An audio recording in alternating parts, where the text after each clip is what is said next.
दोस्तों, आज हम बात करने वाले हैं एक ऐसी घटना के बारे में जो सुनने में ही दिल दहलाने वाली है। एक माँ और उसका बेटा मछली पकड़ने समुद्र में गए थे, लेकिन वापसी पर केवल बेटा ही लौट पाया। माँ अचानक कैसे गायब हुई और बेटे ने 7 दिनों तक समुद्र में कैसे संघर्ष किया, यह जानना ही आपके रोंगटे खड़े कर देगा। कहानी में ऐसे ट्विस्ट्स और रहस्य हैं कि कभी यह पल रुला देता है तो कभी गुस्से और सवालों में डाल देता है। उसने कहा कि माँ समुद्र में डूब गई, लेकिन कुछ सबूत कहते हैं कि उसने ही अपने माँ को मारा था, और कुछ सबूत ऐसे भी मिलते हैं जो बताते हैं कि शायद कहानी इससे भी कहीं ज्यादा जटिल थी, और सालों बाद वही बेटा अपनी जिंदगी को हमेशा के लिए अलविदा कह देता है। आज हम इस रहस्य की परतों को खोलेंगे, हर पल, हर घटना को विस्तार से समझेंगे और जानने की कोशिश करेंगे कि सच क्या था। तो दोस्तों, वीडियो शो 2016 को, और यह कहानी है अमेरिका के न्यू इंग्लैंड क्षेत्र की, जहां अटलांटिक महासागर अपनी गहराई, विशालता और रहस्यमय लहरों के लिए प्रसिद्ध है। इस दिन समुद्र की ओर निकलने वाले 2 लोग थे, नेथन कार्मन, उम्र केवल 22 वर्ष, और उसकी मां लिंडा कार्मन, उम्र 54 वर्ष। माँ बेटा अक्सर छुट्टियों में समुद्र के किनारे समय बिताने के लिए फिशिंग ट्रिप पर जाते थे, और इस बार भी उनका मकसद था एक साधारण सा, केवल 1 दिन का मछली पकड़ने का सफर, जहां वे साथ समय बिता सकें, ताजगी महसूस कर सकें और प्रकृति का आनंद ले सकें। वे जिस नाव पर सवार हुए थे, उस नाव का नाम था चिकन पॉक्स। यह 31 फुट लंबी एल्यूमिनियम की फिशिंग बोट थी, जिसे नेथन ने पूरी तरह तैयार किया था। उन्होंने यात्रा के लिए पानी की बोतलें, डिब्बाबंद भोजन, कुछ snacks, fishing gear, life jackets, एक छोटा राफ्ट, फ्लैशलाइट और आपातकालीन सुरक्षा किट अपने साथ रखे थे। उनका इरादा था कि यह 1 दिन का सुरक्षित सफर होगा और शाम तक वे वापस लौट आएंगे। Boat port Judith, Rhode Island से निकलकर ब्लॉक कैनियन की ओर जा रही थी, जो समुद्र में कई मील दूर स्थित है और अपनी गहराई, खतरनाक लहरों और रहस्यमय समुद्री जीवन के लिए मशहूर है। शुरुआत में सब कुछ शांत और सुरम्य था। सूरज की हल्की रोशनी पानी पर चमक रही थी, हवा हल्की थी और समुद्र की लहरें धीमी गति से हिल रही थीं। नेथन इंजन की जांच कर रहा था और लिंडा खाने और उपकरण व्यवस्थित कर रही थी। दोनों बातचीत और हंसी मजाक में समय बिता रहे थे। जैसे ही वे तट से दूर बढ़े, समुद्र का विशालता साफ महसूस होने लगी। हर गुजरते मील के साथ पानी गहरा और विशाल होता गया। अचानक मौसम बदलने लगा, आकाश का रंग गहरा होने लगा, हल्की हवा तेज हो गई और लहरें ऊंची होने लगीं। नेथन को इंजन से अजीब सी आवाज सुनाई दी। वह धातु घिसने जैसी आवाज थी, जिसे पहले उसने हल्की समस्या समझा। कुछ ही मिनटों में हल्का सा पानी नाव के अंदर आने लगा। नेथन ने पंप चालू किया, लेकिन लहरें लगातार बढ़ती गईं। शाम तक लहरें और उग्र हो गईं। नाव के नीचे का हिस्सा तेजी से पानी से भरने लगा और इंजन पूरी तरह बंद हो गया। चारों ओर अंधेरा फैल गया और समुद्र की गर्जना डरावनी लगने लगी। लिंडा घबराकर राफ्ट निकालने लगी और नेथन ने उसे फुलाया। जैसे ही राफ्ट तैयार हुई, समुद्र की एक विशाल लहर नाव पर गिरी। चिकन पॉक्स का पिछला हिस्सा झुक गया। सामान और मछली पकड़ने के उपकरण बहने लगे। नेथन ने पूरी ताकत से राफ्ट पकड़ ली और उस पर चढ़ गया, और तभी लिंडा समुद्र की लहरों में फंस गई।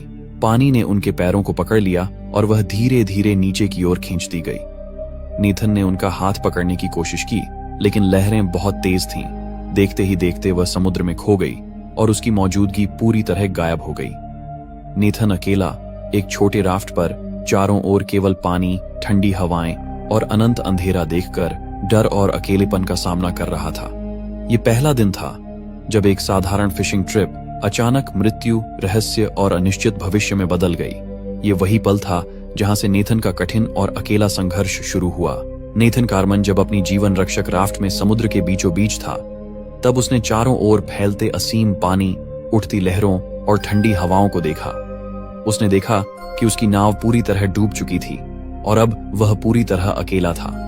नेथन ने अपने मन को समुद्र में डूबता हुआ देखा और इस दृश्य ने उसे पहले ही तोड़ दिया।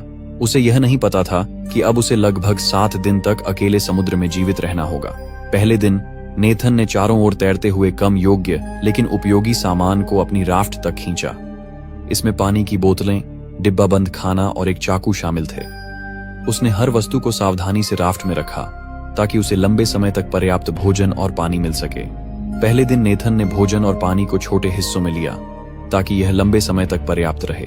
दिन भर लहरों और हवाओं के बीच बैठकर उसने स्थिति को समझने और अपने आप को स्थिर रखने की कोशिश की। दूसरा दिन, बचा हुआ खाना और पानी उसने छोटे हिस्सों में लिया हर घूंट पानी और छोटे हिस्सों में खाना खाकर उसने अपनी ताकत बनाए रखी। दिन रात समुद्र के बीच अकेले रहना, ठंडी हवाओं में कंप कंपाना और भूख प्यास के बीच खुद को नियंत्रित करना उसे सीखना पड़ा। वह लगातार चारों ओर फैलते समुद्र और उठती लहरों में अपनी राफ्ट को संतुलित करता रहा। रात में ठंड इतनी बढ़ गई कि उसने अपने शरीर को ढककर बचाने की कोशिश की। तीसरा दिन, सूरज की धूप में थोड़ी राहत मिली। राफ्ट की छत के नीचे बैठकर बचा हुआ भोजन छोटे हिस्सों में खाया, पानी केवल छोटे घूंटों में लिया। दिन भर समुद्र की विशालता और अकेलेपन के बीच नेथन को अपनी सूझबूझ और संयम पर भरोसा करना पड़ा। रात में ठंडी हवाओं ने शरीर को जमसा दिया और अकेलेपन के कारण वह रोता रहा। चौथा दिन, अब भोजन और पानी कम होने लगे थे। नेथन ने छोटे छोटे हिस्सों में भोजन और पानी लिया। ठंडी हवाओं और लगातार उठती लहरों में उसने खुद को स्थिर रखने के लिए पूरी ताकत लगाई। पांचवां दिन, लगभग सभी भोजन खत्म हो चुका था, केवल कुछ बोतलें पानी बची थीं। नेथन ने पानी को केवल छोटे घूंटों में पीते हुए अपने शरीर की ऊर्जा बचाने की कोशिश की। वह लगातार चारों ओर फैलते समुद्र में अपनी राफ्ट को नियंत्रित करता रहा और हर लहर का सामना करता रहा। छठा दिन, नेथन अब बेहद कमजोर हो गया था। ठंडी हवाओं और भूख प्यास के बीच उसने अपने आप को स्थिर रखने के लिए संयम और सूझबूझ का उपयोग किया। समुद्र की असीमता और लगातार उठती लहरों के बीच वह मानसिक और शारीरिक रूप से टूट चुका था। सातवां दिन, 23 सितंबर 2016 की सुबह, सूरज धीरे धीरे आकाश में चढ़ रहा था। नेथन अपनी राफ्ट में बैठा था, चारों ओर असीम पानी और ठंडी हवाएं थीं। तब उसने दूर एक जहाज देखा जिसका नाम था ओरिएंट लकी। पहले उसने इसे केवल लहर समझा, लेकिन ध्यान से देखने पर उसने समझा कि यह असली जहाज है। नेथन ने पूरी ताकत जुटाई और राफ्ट पर खड़ा होकर जहाज के हिस्सों को हिलाया ताकि जहाज के लोग उसे देख सकें। उसने हाथ हिलाकर मदद का संकेत दिया। जहाज के लोग उसकी स्थिति देखकर धीरे धीरे पास आए। नेथन ने तुरंत अपनी राफ्ट से छलांग लगाई और उसी समय राफ्ट पूरी तरह टूट गई। अंत में 23 सितंबर 2016 को ओरिएंट लकी के लोग उसे समुद्र से निकालने में सफल हुए। नेथन को बचा लिया गया, लेकिन कहानी यहीं समाप्त नहीं हुई। असली रहस्य और ट्विस्ट अब शुरू होने वाला था। जब नेथन को ओरिएंट लकी के क्रू ने गहरे समंदर से ऊपर खींचकर जहाज पर चढ़ाया तो उसके पूरे शरीर पर एक भारी सा कंबल डाल दिया गया। ठंडी हवा उसके गीले कपड़ों से टकरा रही थी और उसके चेहरे पर अकेलेपन का डर, कमजोरी और खामोशी की घबराहट साफ दिखाई दे रही थी। उसके होंठ कांप रहे थे, आंखें थकान से भरी हुई थीं, जैसे वह 7 दिन से दुनिया से लड़ रहा हो। लेकिन असली कहानी तो अब शुरू होने वाली थी। कुछ दिनों बाद उसे सीधा पुलिस पूछताछ के लिए ले जाया गया। वहां अधिकारियों ने उससे पूछा कि आखिर हुआ क्या था, वह कहां गया था, किसके साथ था और उसकी मां अचानक कहां गायब हो गई। नेथन ने पहले तो वही कहानी दोहराई जो वह लगातार कह रहा था कि वह अपनी मां के साथ मछली पकड़ने निकला था और रात को अचानक नाव डूबने लगी। लेकिन पूछताछ जितनी गहरी होती गई, उसके जवाब उतने ही उलझे हुए और बदलते हुए लगने लगे। सबसे अजीब बात तो यह थी कि जब बचाव दल ने उसे पहली बार दूर से देखा तो वह एक छोटे से लाइफ क्राफ्ट के साथ था। वह लाइफ क्राफ्ट साफ दिख रहा था, पर जैसे ही उसे जहाज पर चढ़ाया गया, वही लाइफ क्राफ्ट कुछ ही पलों में समुद्र में गायब हो गया। मतलब 7 दिनों तक वही लाइफ क्राफ्ट उसके साथ था, तो वह अचानक जहाज के पास पहुंचते ही कैसे गायब हो गया। यहां पुलिस की शंका और भी गहरी हो गई। पुलिस ने यह भी अनुमान लगाया कि उसने अपने सबूत मिटाने के लिए अपने पास मौजूद चाकू का इस्तेमाल किया होगा, और जैसे ही बचाव दल ने उसे पाया, संभव है कि उसने उसी चाकू से लाइफ क्राफ्ट को काटकर उसमें छेद कर दिया हो ताकि वह समुद्र के अंदर डूब जाए और सारे सबूत हमेशा के लिए खत्म हो जाए। क्योंकि 7 दिन तक तैरते रहने के बाद लाइफ क्राफ्ट कुछ ही घंटों में कैसे डूब गया, इस बात ने भी साफ दिखा दिया कि दाल में कुछ काला था। दूसरी बात, जब डॉक्टरों ने उसे जांचा तो उसके शरीर में 7 दिनों तक भूखे प्यासे समुद्र में तैरने के कोई भी निशान नहीं थे। वह उतना कमजोर नहीं था जितना होना चाहिए था।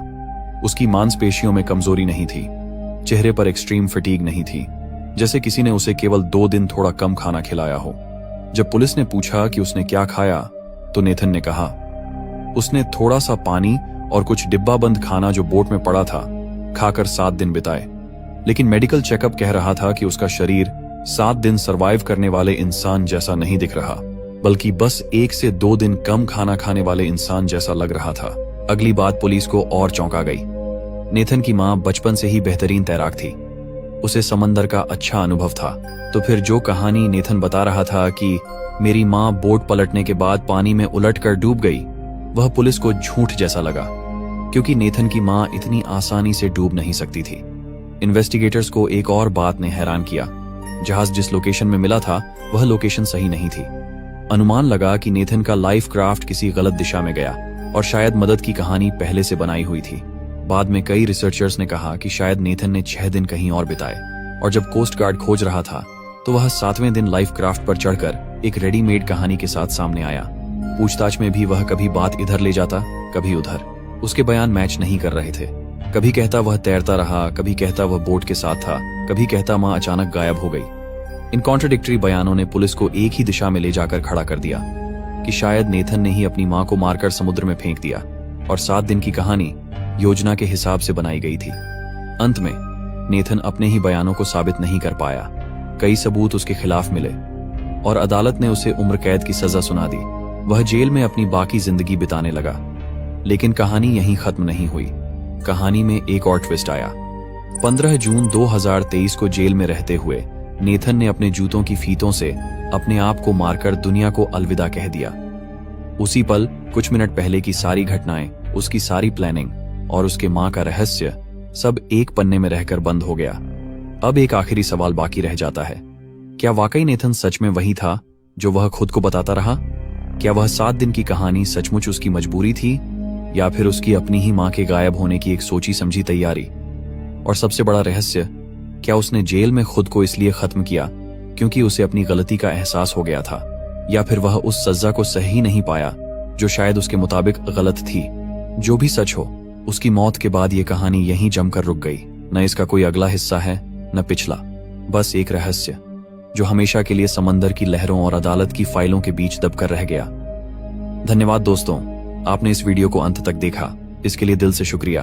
अगर आपको हमारी मेहनत पसंद आई हो तो इस वीडियो को अपने दोस्तों के साथ जरूर शेयर करें। और हाँ,